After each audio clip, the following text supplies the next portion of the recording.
Bom dia! No podcast de hoje nós iremos desenvolver uma discussão relacionada ao populismo no México e à Revolução Mexicana. Eu sou a Isadora e passo a palavra para a Júlia Cascais.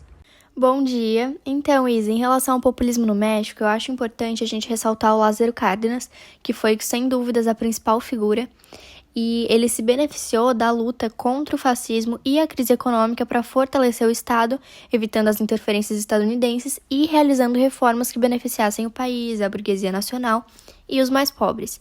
Ele conseguiu fazer isso através de algumas medidas, e essas medidas foram as aplicações das propostas da Constituição Mexicana lá de 1917, que protegia as organizações dos operários e preservava o direito de greve e estimulação da criação da Confederação Nacional Camponesa, da Confederação dos Trabalhadores e dos sindicatos subsidiados pelo Estado. Além de ele ter intensificado as obras públicas, nacionalizado as ferrovias, renovado o sistema bancário público e oferecido créditos à população por meio das instituições financeiras. Outro tópico que eu acho importante, que merece ser discutido, é a relação entre o populismo no México e a Revolução Mexicana. Com certeza, Júlia. É importante citar, que as principais causas da Revolução Mexicana estão relacionadas à exploração capitalista e às injustiças sociais que decorreram, e que com isso a aristocracia rural detinha o controle da produção agrícola. E no populismo, por meio da forte ação estatal, o seu programa de governo dedicou-se especialmente a realizar uma ampla reforma agrária, dando continuidade às propostas do governo da Revolução Mexicana. Agora eu tenho uma dúvida. Quais as consequências políticas e que grupos participaram da Revolução Mexicana? Bom dia! Então, Isa, a insurreição armada ocorrida no México foi formada por grupos de dissidentes do governo, camponeses e indígenas. Também reuniu lideranças socialistas, liberais e anarquistas na luta pela reforma agrária, nacionalização das multinacionais norte-americanas e por reformas eleitorais. E a principal consequência da Revolução Mexicana foi a promulgação da Constituição, que garantiu poder ao Estado para expropriar terras para a reforma agrária, a separação entre o Estado e a Igreja, o reconhecimento das terras indígenas e o salário mínimo e a jornada de trabalho de 8 horas aos trabalhadores.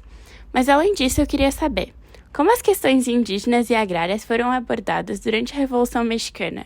E se ocorreram mudanças significativas para as populações rurais? Então, a Revolução Mexicana, como nós já sabemos, foi uma luta emblemática, a busca da revalorização da cultura indígena e reforma agrária. E essa necessidade de terras gerou o início da Revolução, que tinha como lema terra e liberdade. Vila e principalmente o Zapata, que eram os líderes revolucionários camponeses, além da reforma agrária, tinham como meta o retorno às origens, no caso, uma revalorização da identidade indígena mexicana. Eles contestavam as transformações dos latifúndios em fazendas modernas, no caso, as agroindústrias, e queriam a volta do antigo sistema indígena de comunidades coletivas. E, de certa forma, a distribuição de terras entre os camponeses mudaria significativamente a população rural. Agora a Lara pode contar um pouco para a gente sobre a influência da construção de identidade durante e após essa revolução. Então, Ju, a Revolução Mexicana ela resultou na queda do governo autoritário de Porfírio Díaz, que era o governador ditador da época, e também resultou na criação de um novo governo democrático no México.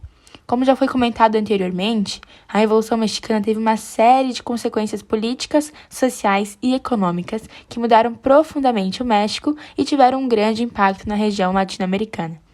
A Revolução também levou a uma série de reformas sociais e econômicas, incluindo a expropriação de terras, a nacionalização de recursos naturais e a criação de um sistema de seguridade social.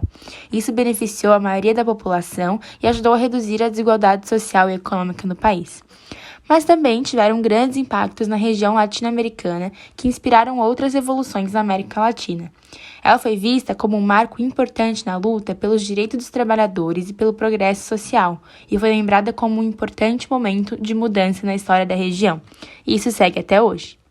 Agora, Lê, tu quer comentar um pouco mais sobre as causas? Conta pra gente as problemáticas dessa revolução. Então, Lara, eu acho muito importante nós finalizarmos, essa conversa falando sobre as causas, Já conversamos tanto sobre essa revolução e o que realmente levou a acontecer essa revolução que ficou tão marcada no ano de 1910.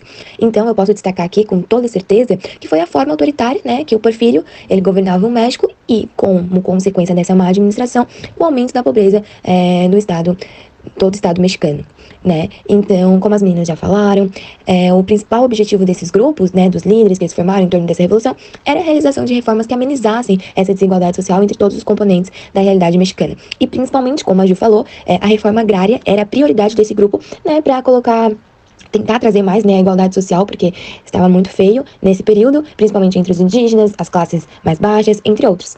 Então, essas foram as principais causas, né, para essa revolução. Então, ficamos por aqui. Agradeço muito essa conversa, foi muito importante para estabelecer todos, né, as dúvidas que ficaram dessa revolução e espero que tenham gostado. Beijos!